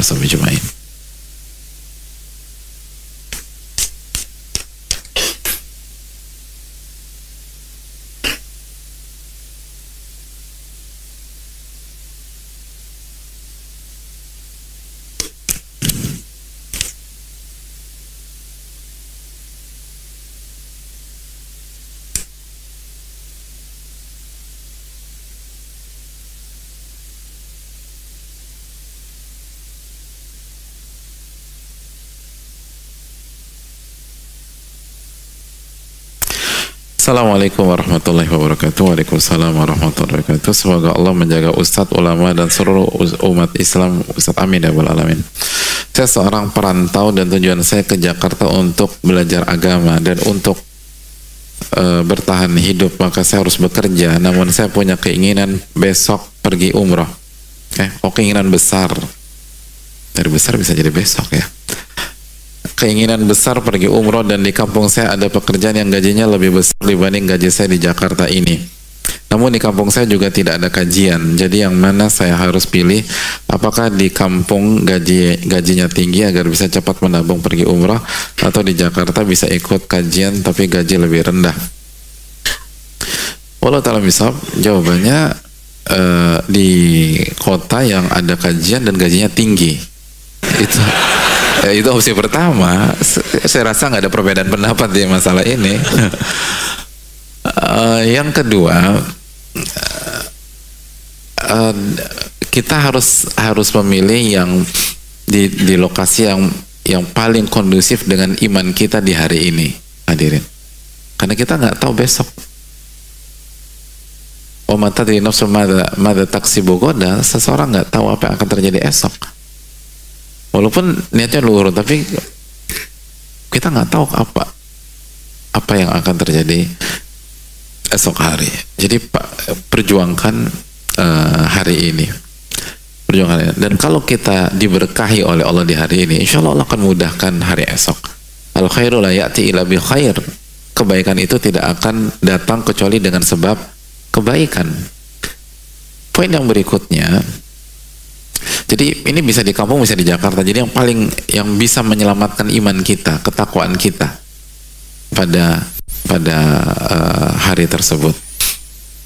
Kalau dua-duanya aman, ya udah pilih yang lebih tinggi untuk bisa beribadah umroh. Paling nggak untuk sementara waktu. Setelah udah kumpul, kita bisa set ulang. Tapi kalau dengan kita balik ke kita keluar dari kota kita yang sekarang, terus iman kita goncang, bisa jadi tetap nggak umroh juga, kan gitu. Uangnya dapat nih, tapi kalau imannya turun, akhirnya dibelikan A, belikan B, belikan C, belikan D, nggak umroh juga. Jadi ini yang perlu kita camkan. Terus yang berikutnya, jamaah sekalian Allah muliakan, bahwa haji dan umroh kunci utamanya itu kejujuran. Jujur deh gitu. Karena tamu Allah, hadirin. Bener, uang, tapi uang tuh bukan segalanya, serius deh. Itu dengan segala dengan segala sedikitnya pengalaman saya ya. Tapi kesimpulan saya sampai hari ini itu, yang pertama kali kejujuran. Intasdukillah yasduka. Jika Anda jujur kepada Allah, Allah akan wujudkan cita-cita Anda. Saya kasih analogi sederhana lah, hadirin sekalian. Kalau misalnya ya, kita orang kaya nih di Jakarta, lalu kita punya teman di luar daerah, dia nggak punya uang, tapi kita tahu dia sangat sayang sama kita, cinta kepada kita karena Allah Subhanahu Wa Taala, dan sangat setia dengan kita, bukan mengkultuskan atau fanatik, tapi setia dengan kita. Pokoknya selalu baik seterusnya. Lalu kita punya hajatan, anak kita mau menikah. Lalu kita undang dia dan kita dapat kabar bahwa dia nggak punya uang sama sekali. Kira-kira kita akan atur akomodasi buat dia nggak? Ini teman baik nih, hubungannya dekat, sangat setia, sangat baik dan seterusnya. Apa susahnya kita set buat dia untuk berangkat ke Jakarta untuk menghadiri dan jadi tamu kita? Ya kalau kita aja bisa berpikir demikian, walillahil mathalul a'la. Apalagi Allah Subhanahu wa taala yang maha baik, maha pengasih, lagi maha penyayang, maha syakur, yang maha penjar. Kalau kita jujur dan kita tunjukkan, apa susahnya Allah memberangkatkan kita? Gampang. Di haji tahun kemarin ya, tahun kemarin Dzulhijjah, walaupun beberapa bulan yang lalu, tapi kan udah tahun kemarin. Haji yang kemarin ini, itu saya tahu persis, karena saya tahu dalamnya mereka. Itu ada lebih dari beberapa, 1-2 orang itu yang berangkat nggak punya uang sama sekali, berangkat nggak ada uang. Bahkan padahal di sisi yang lain ada orang yang berani bayar mahal nggak bisa berangkat. Ada orang berani bayar. Ada orang tuh di last minute di airport dia berani keluarkan 1 M untuk berangkat, nggak berangkat. Tapi ada satu nggak ada uang sama sekali, saya tahu persis nggak ada uang, dan itu bukan 1 orang, berangkat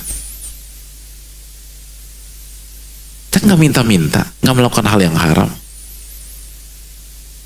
Hadirin, jujur sama Allah, berjuang. Saya tahu ada orang itu kerjanya jualan nasi, uangnya nggak banyak. Setiap hari dia hanya bisa menyisihkan 5.000 untuk tabungan haji. 5.000 satu hari. Nah ini kalau dari wajah-wajah antum ini kan pakar-pakar matematika. Kalau 5.000 sehari, berapa tahun yang dibutuhkan untuk berangkat haji? ONH biasa aja. ONH biasa berapa? Anggap saja 40 juta misalnya. Berapa? 5.000 untuk bisa 40 juta butuh berapa tahun? Hah?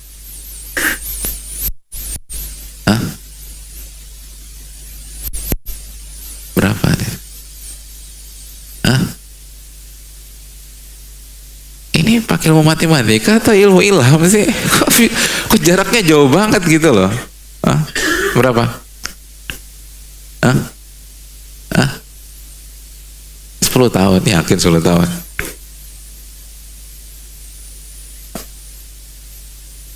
Hitung berapa tahun? Dapat buku yang benar, ya Allah, ini hitung-hitungan banget. Karena pertanyaan hitung-hitungan ya, kita harus hitung-hitungan juga. Dapat hadiah ada berapa?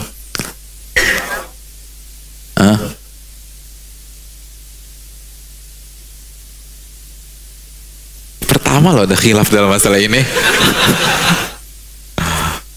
Berapa tahun? 5.000 sehari, 8.000 tahun.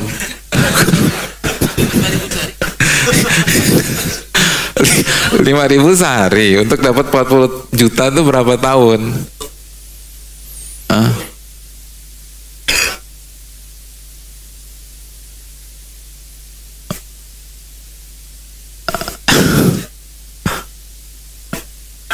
Coba panitia yang menang siapa?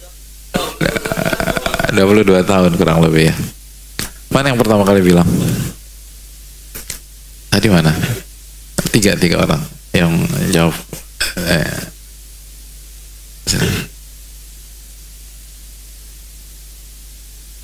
Itu NH biasa ya. Kalau NH plus berapa?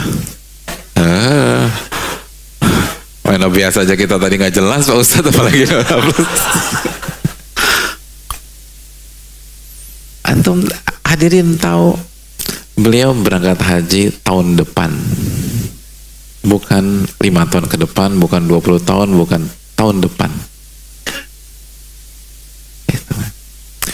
Beliau itu setiap hari celengin 5.000. Sebelum celengin doa sama Allah, nangis hadirin. Nangis, ya Allah, saya pengen haji. Terimalah harta saya nggak seberapa, tapi saya yakin Engkau maha baik sama saya. Mudahkan saya haji masuk. Tahun depan berangkat. Pertama, kita udah nabung atau belum? Kita udah doa belum? Air mata kita sudah mengalir atau belum? Itu tadi lah, ada orang pengen jadi tamu di rumah antum, nangis. Masa antum gak kasih masuk kalau dia orang baik? Masa antum gak kasih? Jelasnya orang baik, orang soleh segala macam, terus pengen bertamu, nangis. Masa gak dikasih masuk? Allah arhamur rahimin hadirin. Coba jujur sama Allah.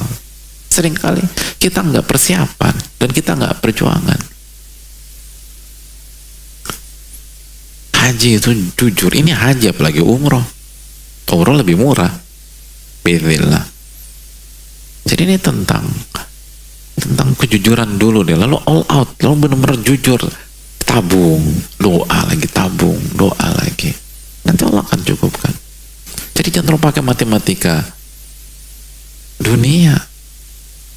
Kalau pakai hitung-hitungan sekarang, ya kita nggak berangkat hadirin. Jakarta udah berapa? Jakarta ONH? 45 ya, 46, 40-an tahun kalau nggak salah. Bayangkan. Kalau kita usianya 40 tahun sekarang, berarti insya Allah berangkat kapan? Ya itu kira-kira. Tapi semua bisa terjadi hadirin. Semua Allah tinggal atur aja, tinggal nanti akses dimudahkan, lalu kota ditambah, nanti segala macam, nanti ada. Apa susahnya bagi Allah Subhanahu wa taala? Mintalah pertolongan sama Allah. Allah taala bisa.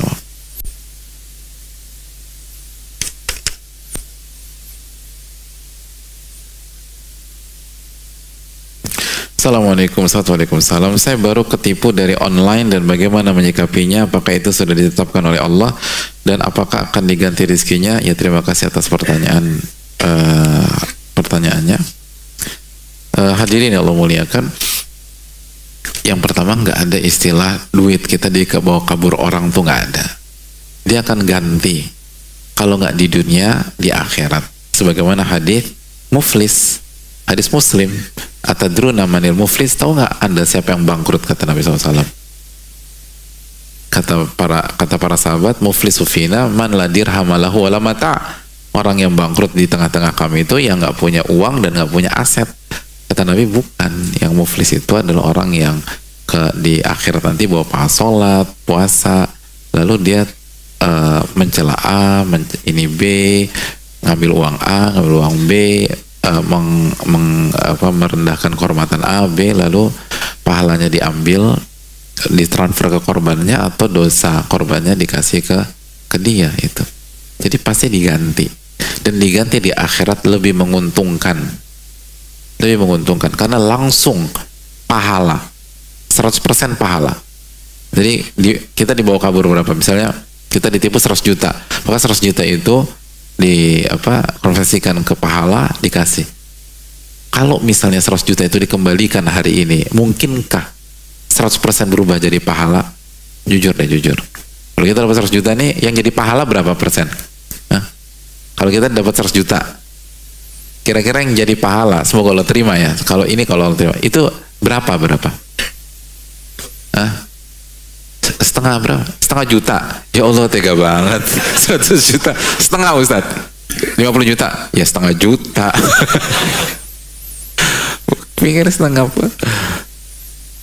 Susah loh hadirin. Pengen beli ini, pengen beli itu, pengen segala macam. Akhirnya cuman satu, kadang-kadang 200.000, 300.000 aja. Tapi ini 100 juta dapat di akhir kiamat, aman. Gitu loh. Jadi tenang aja. Nggak, kalau kita beriman, makanya rizki batin itu penting. Yakin bahwa Allah tuh akan ganti. Apalagi kalau kita sabar pahala lagi. Jadi uang kita aman, kita dapat pahala sabar.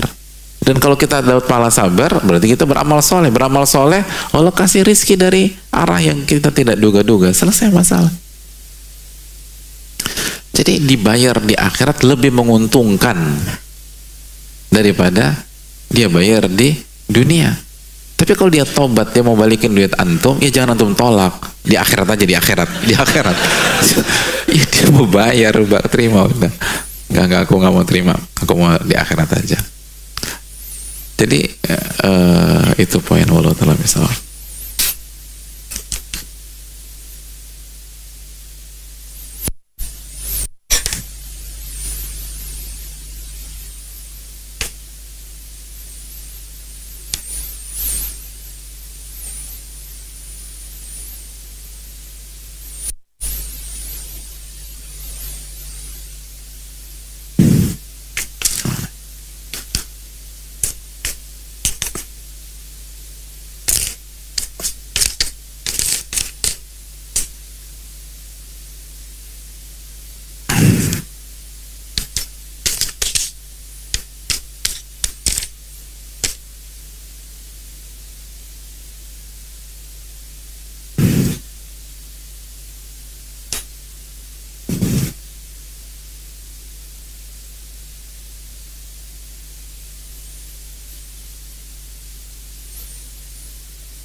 Assalamualaikum warahmatullahi wabarakatuh. Waalaikumsalam warahmatullahi wabarakatuh.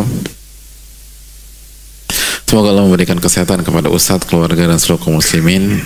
Amin. Izin bertanya, bagaimana sikap seorang muslim yang saat ini sedang diuji dengan susahnya mencari nafkah dan mencari jodoh? Saya sudah memperbaiki ibadah, memperbanyak ibadah, banyak istighfar, tapi saya tidak berubah. Sedangkan kawan-kawan saya yang mereka ahli maksiat mudah sekali mendapatkan kerja dan juga jodoh. Mohon nasihatnya. Jazakallahu khairan Ustaz. Ya, terima kasih.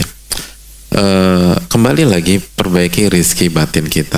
Kalau kita paham rizki batin kita, kalau kita tahu bahwa tolak ukurnya bukan ada uang atau tidak ada uang, tapi kembali ke sabda Nabi SAW, ajamani amril mu'min inna amrahu kullahu khair. Menakjubkan perkara seorang mukmin, semua yang dialaminya baik dan yang terbaik. Kalau dia diberikan kelapangan, kekayaan, dia bersyukur, itu yang terbaik buat dia. Dan kalau dia berikan kesulitan, dia bersabar, itu yang terbaik buat dia. Dan nggak ada yang perlu disesalkan. Jadi poinnya bukan cepat jodoh atau tidak, atau agak lama jodoh. Imam Ahmad itu menikah di usia berapa? 40 tahun. 40 tahun baru nikah. Dan pernikahan beliau salah satu pernikahan yang paling ikonik di dalam peradaban dunia Islam. Luar biasa. Gak pernah ribut sama istri beliau. 40 tahun. Dan beliau katakan, saya mendapatkan manfaat besar ketika Allah kasih jodoh saya di usia 40 tahun. Itu poin. Jadi poinnya itu bukan tentang waktu cepat atau lambat, tapi apakah diberkahi Allah apa tidak. Uang kalau nggak diberkahi Allah percuma. Nggak mampu atau miskin diberkahi Allah aman. Ada satu ucapan yang menarik dari Syekhul Islam rahimahullah ta'ala. Beliau sampaikan begini hadirin. Ini menarik. Wal faqru yasluhu alaihi khalqun katsir. Kefakiran itu cocok untuk banyak makhluk-makhluk Allah, cocok. Wal ghina la yaslu alaihi illa aqallu minhum. Tapi kekayaan tidak cocok kecuali bagi minoritas dari manusia. Gitu. Ngerti nggak hadirin? Kemiskinan itu cocok untuk banyak manusia. Kalau kekayaan tidak cocok kecuali untuk minoritas orang. Nah gitu.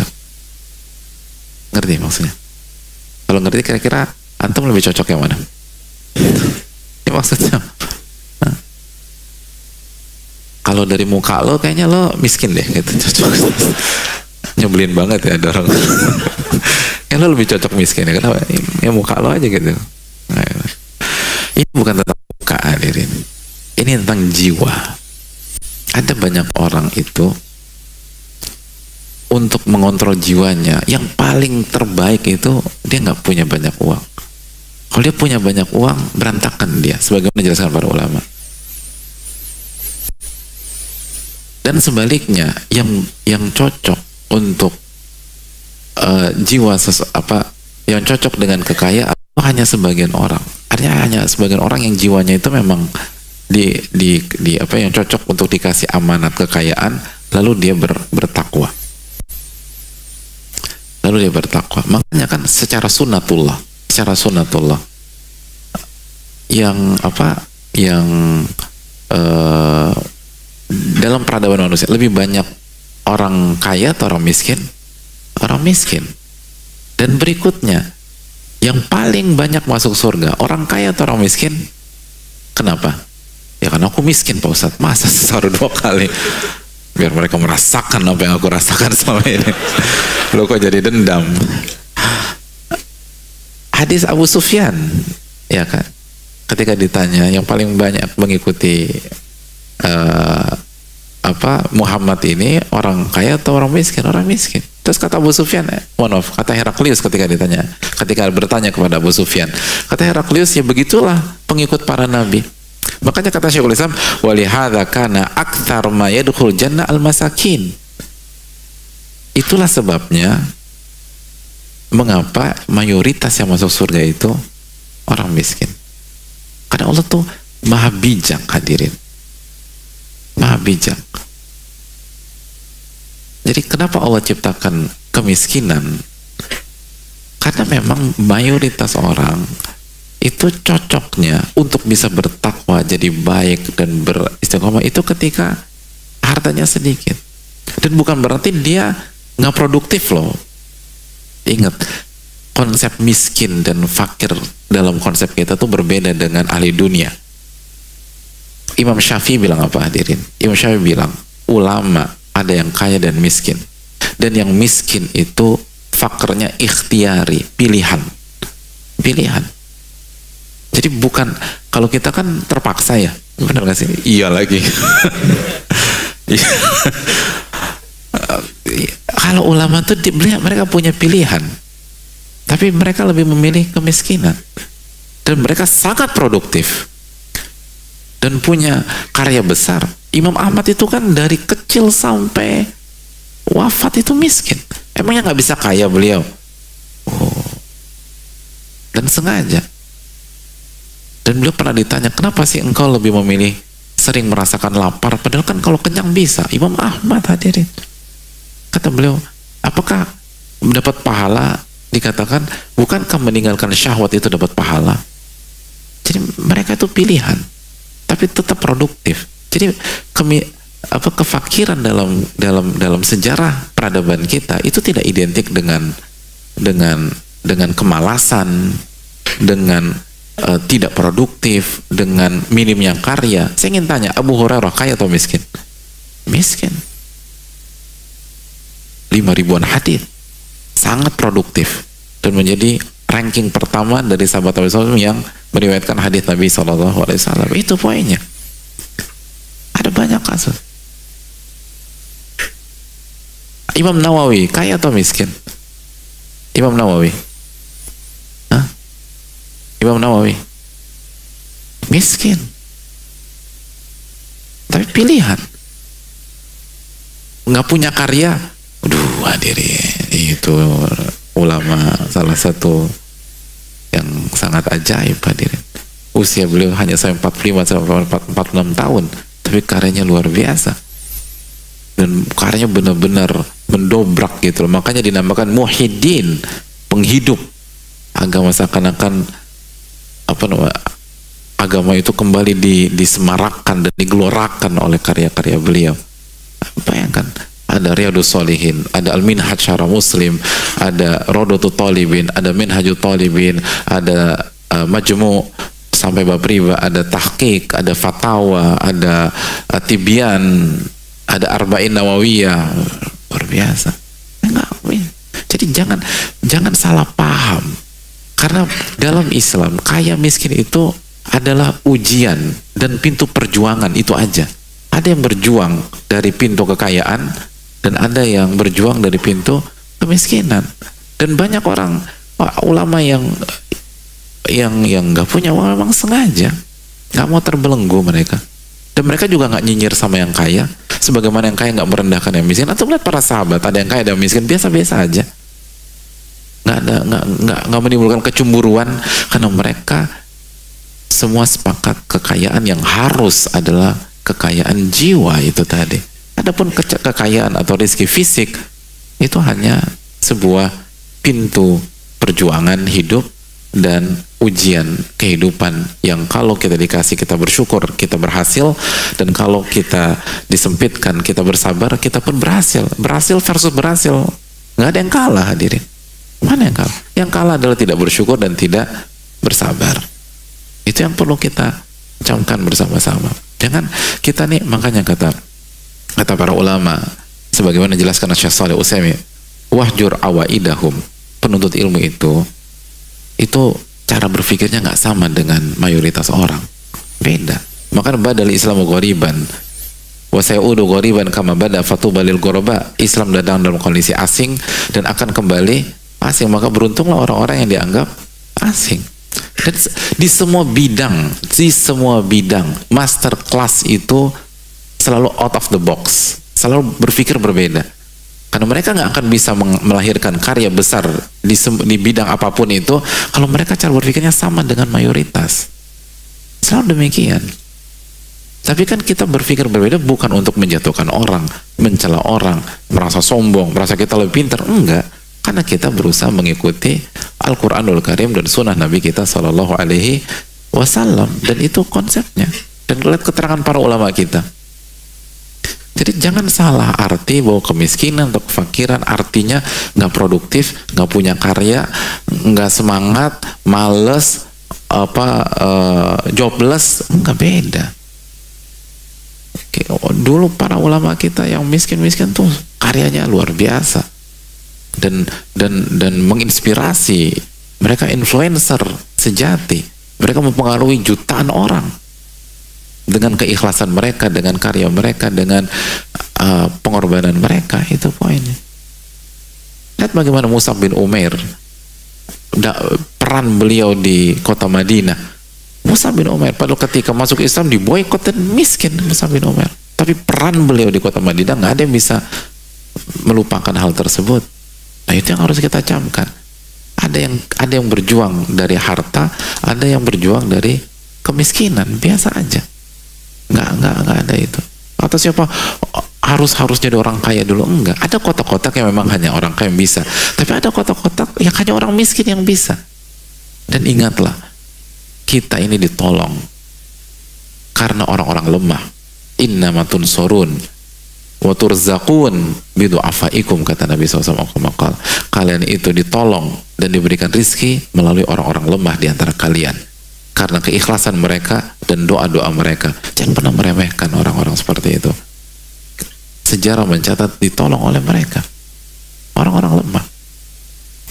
Makanya mayoritas pengikut Nabi SAW orang-orang lemah. Ini yang bisa disampaikan.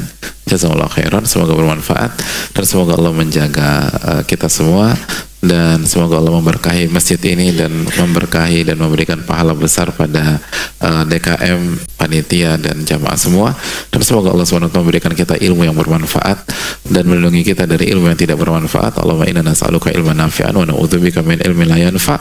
Allahumma alimna bima yanfa'una wanfa'na bima 'allamtana. Subhanaka la ilaha illa anta astaghfiruka wa atubu ilaik. Assalamualaikum warahmatullahi wabarakatuh. Syukran.